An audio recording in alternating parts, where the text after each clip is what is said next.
inglés se tienen dos palabras para una palabra que nosotros tenemos en español solo una, que es política. Nosotros hablamos de la política y por ello englobamos algo que en inglés se habla de dos maneras, que son politics and policies. Y politics es la política como juego por el poder, mientras que policies son políticas sectoriales. Nosotros tendemos a confundir esos dos términos y ocuparlos solo como uno. Sin embargo, es importante ver la diferenciación que existe entre los dos. Porque, por ejemplo, en lo que nos ocupa, que es el tema de las políticas docentes, esta diferenciación es importante. Habitualmente vemos que en las políticas docentes como política sectorial, como policy, hay una gran dificultad, sin embargo, para gestionarlas políticamente, como politics. Y es evidente que existen muchas fórmulas en las cuales se ve como existen dificultades para los gobiernos para impulsar estas políticas docentes. Las huelgas docentes, los cambios frecuentes de ministros de educación, la baja popularidad que muchas veces tienen o la dificultad para discutir simplemente grandes temas que parecen ser tabús en nuestro sistema educativo, hablan de esta dificultad política para gestionar políticas educativas. Por eso es tan importante visualizar esta vinculación entre la política y cómo jugar con la política en general, con politics, cuando se hace una policy específica, pero tan decisiva como es la política docente, que es la base de la posibilidad de mejorar la calidad de la educación en cualquiera de los países latinoamericanos. Cuando hablamos de política docente estamos hablando de tenemos que tener una visión en mente de algo integrado. Algo integrado en lo cual hay por lo menos 5 elementos en juego.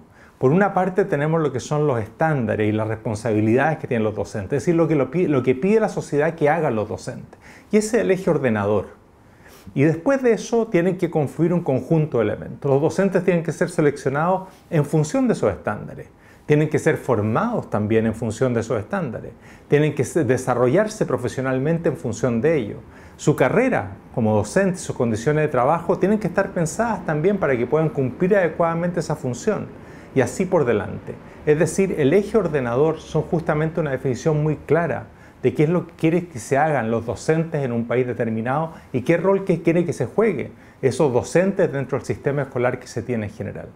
Y por eso estas políticas docentes tienen que ser vistas así, como un programa de trabajo integrado con metas, objetivos, medios, pero que tiene este conjunto de componentes. Muchas veces no lo hacemos así en nuestros países y pensamos más bien en iniciativas aisladas, pero sin que tengan este elemento de conjunto sistémico que lo ordene. Sin embargo, es muy importante tenerlo para poder llegar a puerto y para también poder gestionarlas adecuadamente.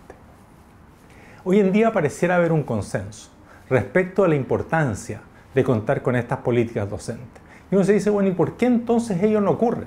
Si es que existe, ¿no es cierto?, este consenso, si es que en todos los documentos oficiales y en los países también crecientemente se dice la calidad de la educación es lo primero y para lograr esa calidad de la educación lo más importante es justamente tener muy buenos docentes y lograr atraerlos a la profesión y que se desarrollen y retenerlos y que trabajen al máximo bien tanto individual como colectivamente.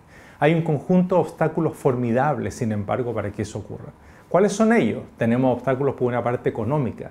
Hacer políticas docentes, mejorar la situación docente de un país por el número que son los docentes es extraordinariamente oneroso para las arcas fiscales. Por eso hay un primer factor y obstáculo importante respecto a lo que tiene que ver las políticas docentes. Hay también un obstáculo que tiene que ver con las capacidades institucionales. Cuando pensamos, por ejemplo, en la formación de los docentes y vemos que es necesario renovar las facultades de educación y renovar en general el sistema de apoyo para construir buenas capacidades docentes, nos damos cuenta que eso no es fácil de hacer, que también es muy complejo. Hay también dificultades culturales. Nosotros queremos que los docentes más destacados, mejores docentes, vayan a los lugares más desaventajados, de tal manera de producir equidad en la educación. Sin embargo, nuestra sociedad alienta una promoción y la movilidad social justamente inversa a ello, en la cual el buen profesional, entre comillas, es aquel que logra salir justamente de la pobreza y los contextos desaventajados para irse a lugares más acomodados. Por lo tanto, también estamos con un obstáculo de esa envergadura que está ahí también presente. Y por último, tenemos también un obstáculo que tiene que ver con liderazgo político, con cómo logramos tener líderes y que trasciendan periodos de gobierno estrechos y pequeños y logran hacer, por lo tanto, políticas docentes de largo plazo. Esa es la tarea que tenemos hoy en día entre manos y por eso es tan difícil justamente hacerlo. Sin embargo, es importante realizarlo y hay que ver justamente cómo superar este conjunto de obstáculos para poder promover estas políticas docentes con este carácter de integralidad. Para ello es muy importante hacer el análisis de actores y pensar efectivamente cuáles son los actores que juegan en la producción de estas políticas, en su diseño. Y dentro de ellos podemos distinguir al menos aquellos que pertenecen al campo educativo, como son justamente los docentes o el Ministerio de Educación o los apoderados o los alumnos, de quienes no están en el campo educativo pero que sin embargo son decisivos para producir las políticas docentes, como el Parlamento, los partidos políticos. Y también es importante analizar este mapa de actores, viendo cuáles son quienes influencian las decisiones versus quienes toman las decisiones. Lo que hemos llamado influenciadores versus decisores dentro de los actores. Por ejemplo, los organismos internacionales hoy día son extraordinariamente importantes como influenciadores. Ellos no toman la decisión, pero caramba que influyen en las decisiones que se toman. Por lo tanto, construir este mapa de actores es algo que pasa a ser clave para poder diseñar una buena política docente. Y una buena política también que logre hacer justamente realidad esta posibilidad de trascender y lograr grandes coaliciones.